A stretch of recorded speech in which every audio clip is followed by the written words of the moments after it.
RKUHP disahkan. Ini pasal-pasal yang masih kontroversial. Dewan Perwakilan Rakyat mengesahkan revisi Kitab Undang-Undang Hukum Pidana pada sidang hari ini Selasa 6 Desember pada pukul 10 pagi. Undang-Undang KUHP baru akan berlaku 3 tahun sejak disahkan. Ketua Komisi 3 DPR RI Bambang Wuryanto mempersilahkan masyarakat untuk mencermati dan mengkritisi pasal-pasal dalam KUHP yang baru disahkan. Bambang mempersilahkan untuk menempuh jalur hukum jika ada yang merasa sangat terganggu. DPR bersama pemerintah telah mengesahkan RUU KUHP. Yang perlu saya underline adalah kitab KUHP itu Kitab Undang-Undang Hukum Pidana. Kitab, kata-kata kitab ini menjadi penting karena ini akan menjadi bacaan kita semua. Sidang paripurna pengesahan RKUHP menjadi undang-undang sempat diwarnai adu argumen. Anggota Komisi 8 DPR RI, fraksi PKS, Iskan Kolba Lubis menyampaikan pendapatnya dan mengatakan akan mengajukan beberapa pasal ke Mahkamah Konstitusi. Dia menilai di masa depan pasal itu dan pasal 218 akan dipakai oleh pemimpin-pemimpin masa depan dan akan mengambil hak-hak masyarakat untuk menyampaikan pendapatnya. Pasal apa saja yang menjadi kontroversi? Pertama, penghinaan terhadap presiden. Ketentuan pidana tersebut dituangkan dalam pasal 218 dengan ancaman hukum 3 tahun penjara. Pasal ini merupakan delik aduan. Bagian penjelasan pasal itu menyebut penyerangan kehormatan adalah perbuatan yang merendahkan atau merusak nama baik atau harga diri. Ayat kedua pasal tersebut memberikan pengecualian. Perbuatan yang dilakukan untuk kepentingan umum atau pembelaan diri tidak termasuk kategori penyerangan kehormatan atau harkat martabat.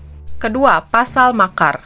Pasal 192 menyatakan bahwa setiap orang yang melakukan makar dengan maksud supaya sebagian atau seluruh wilayah NKRI jatuh kepada kekuasaan asing atau untuk memisahkan diri dari NKRI dipidana dengan pidana mati, pidana penjara seumur hidup atau pidana penjara maksimal 20 tahun. Pasal 193 ayat 1 mengatur, setiap orang yang melakukan makar dengan maksud menggulingkan pemerintah dipidana dengan pidana penjara paling lama 12 tahun. Sementara itu, pasal 193 ayat 2 menyatakan, pemimpin atau pengatur makar dipidana dengan pidana penjara maksimal 15 tahun. Ketiga, penghinaan lembaga negara. RKUHP juga masih mengatur ancaman pidana bagi penghina lembaga negara seperti DPR hingga Polri, tercantum dalam pasal 349. Pasal tersebut merupakan delik aduan, dapat dipidana hingga 1,5 tahun penjara. Pasal 350, pidana bisa diperberat hingga 2 tahun jika penghinaan dilakukan lewat media sosial. Keempat, pidana demo tanpa pemberitahuan. Hal itu tertuang dalam pasal 256, turut memuat ancaman pidana atau denda bagi penyelenggara demonstrasi tanpa pemberitahuan. Pasal ini dikritik karena bisa dengan mudah mengkriminalisasi dan membungkam kebebasan berpendapat. Koalisi Masyarakat Sipil mengatakan pada praktiknya polisi kerap mempersulit izin demo. 5. Berita bohong. Pasal 263 ayat 1 dijelaskan bahwa seseorang yang menyiarkan atau menyebarluaskan berita atau pemberitahuan padahal diketahuinya bahwa pemberitaan tersebut bohong yang mengakibatkan kerusuhan dapat dipenjara paling lama 6 tahun atau denda 500 juta rupiah. Pasal ini dapat menyasar pers atau pekerja media. Lebih lanjut, RKUHP terbaru juga memuat dalam pasal 264 ketentuan penyiaran berita yang dianggap tidak pasti dan berlebihan. Seseorang yang membuat dan menyebarkan berita tersebut dapat dipenjara 2 tahun dan denda paling banyak 10 juta rupiah. 6. Hukuman koruptor turun.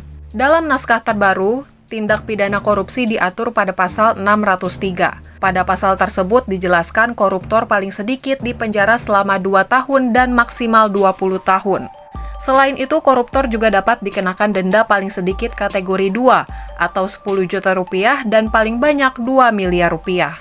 Pidana penjara pada RKUHP itu lebih rendah atau mengalami penurunan dari ketentuan pidana penjara yang dijelaskan sebelumnya.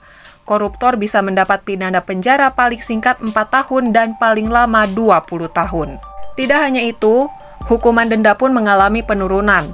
Sebelumnya dalam Undang-Undang Nomor 20 2001, koruptor didenda paling sedikit 200 juta rupiah. 7. Pidana kumpul kebo.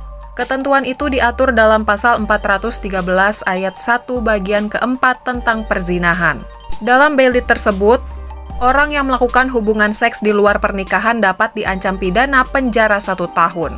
Meski begitu, ancaman itu baru bisa berlaku apabila ada pihak pengaduan atau dengan kata lain delik aduan, yakni suami atau istri bagi yang terikat perkawinan, lalu orang tua atau anaknya bagi orang yang tidak terkait perkawinan. 8. Sebar ajaran komunis. Seseorang yang menyebarkan atau mengembangkan ajaran komunis, Marxisme, dan Leninisme terancam pidana 4 tahun penjara. Ketentuan tersebut diatur dalam pasal 188 tentang tindak pidana terhadap ideologi negara. Ancaman pidana terhadap pelaku penyebaran ajaran komunisme, Marxisme, dan Leninisme bisa terus bertambah hingga 15 tahun jika mengakibatkan kerusuhan dan mengakibatkan kematian orang lain. 9. Pidana santet. Ketentuan itu dituang dalam pasal 252 ayat 1. Ancaman hukuman pidana bagi pelaku santet mencapai 1,5 tahun.